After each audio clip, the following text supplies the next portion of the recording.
राऊतसाहेब, त्यामध्ये दोन मुद्दे असे आहेत की मराठा उपसमिती जी नेमण्यात आलेली आहे, सरकारनं नेमणुका समित्यांच्या केलेल्या आहेत. त्यावर विखे पाटील असं म्हणतात की 4 वेळा मुख्यमंत्री राहिलेले शरद पवार किंवा मुख्यमंत्री राहिलेले उद्धव ठाकरे या विषयावर गप्प का आहे? प्रश्न असा आहे की कोणीही गप्प नाही. माननीय उद्धव ठाकरे साहेबांनी असतील किंवा शरद पवार साहेबांनी त्या संदर्भात वारंवार आपल्या भूमिका स्पष्ट केल्या आहेत. आज सत्तेवरती गेल्या 10 ते 11 वर्षापासून त्याच्या आधी आपण आहात. आपल्या अध्यक्षतेखाली समिती आहे. केंद्रामध्ये 10 वर्ष नरेंद्र मोदी आहेत. हा केंद्राच्या अखत्यारीतला विषय आहे मोठ्या प्रमाणात. नरेंद्र मोदी काय करत आहेत? आश्वासनं देत फिरत आहेत, लोकांना टोप्या घालत फिरत आहेत. देवेंद्र फडणवीस नाही म्हटलं तरी 5 वर्षापेक्षा जास्त काळ मुख्यमंत्री आहेत ना.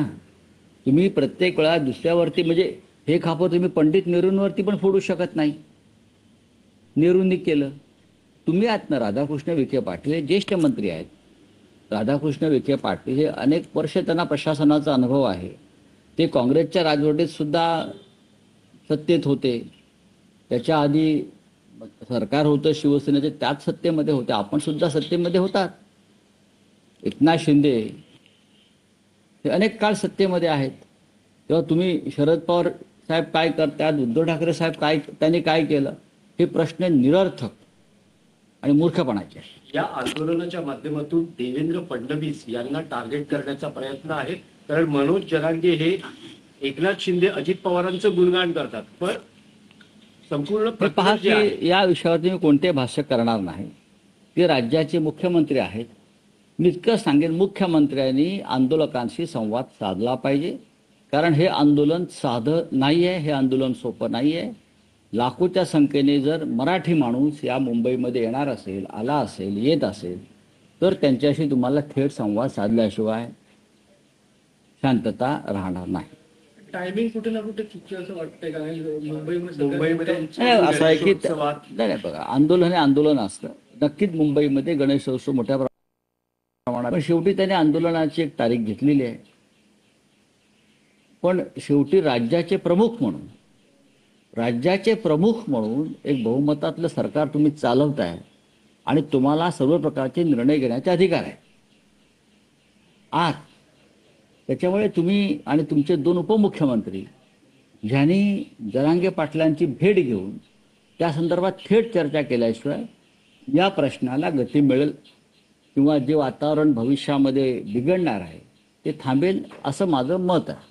राऊतसाहेब, काल उद्धव ठाकरे यांनी कुटुंबियांसह राज ठाकरे यांच्या घरगुती गणपतीचं दर्शन घेतलं.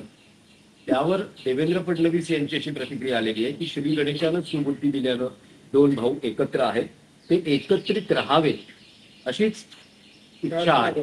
नाही, आता देवेंद्र फडणवीस यांनी ज्या शुभेच्छा दिलेल्या आहेत त्या शुभेच्छा या क्षणी महत्त्वाच्या आहेत की 2 भाऊ एकत्र राहावेत असं त्यांना खरोखर मनापासून वाटतं आहे.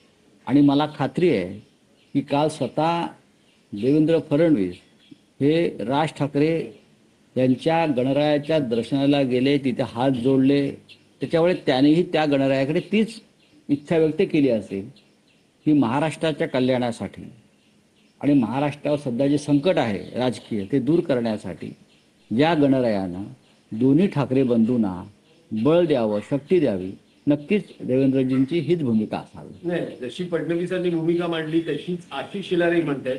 सगळेजण म्हणतायत की गणरायानं सुबुद्धी दिली म्हणून 2 भाऊ एकत्र आहेत, अशीच सुबुद्धी त्यांना कायम राहुली असं भाजप. बघा, ठाकरेंना सुबुद्धी बघा, ठाकरे हे महाराष्ट्राचे शिल्पकार आहेत, शेलार आणि फडणवीस नाही. कळलं? ठाकरेंची परंपरा या महाराष्ट्रात फार मोठी आहे. तशी शेलार फडणवीसांची आहे का? अजिबात नाही. त्याच्यामुळे ठाकरे हे कायम सुबुद्धी घेऊनच जन्माला आलेले असतात आणि महाराष्ट्राच्या कल्याणासाठीच शिवसेना आणि ठाकरे यांचं कार्य सतत सुरू असतं. आज शेलार असतील, फडणवीस असतील, मुंबईमध्ये अभिमानाने वावरतायत ना, ती ठाकरेंची कृपा आहे. हे ऋण त्यांनी मान्य केलं पाहिजे. नाहीतर त्यांना कबूतर हाकायला गुजरातमध्ये जावं लागलं असतं. काल जो उद्धव ठाकरे आणि राज ठाकरे यांचा फोटो समोर आला, त्यात राज ठाकरेंच्या घरी जे छायाचित्र आहे, प्रबोधनकार बाळासाहेब श्रीकांत ठाकरे श्रीकांत ठाकरे असे सगळे, आणि त्या पुढे हे दोन ठाकरे उभे होते. याच्यातून त्यांना या दोन बंधूंना काय नेमका संदेश ठाकरे हाच ब्रँड आहे महाराष्ट्राचा आणि देशाचा. ठाकरेंशिवाय महाराष्ट्र एक पाऊले पुढे जाणार नाही.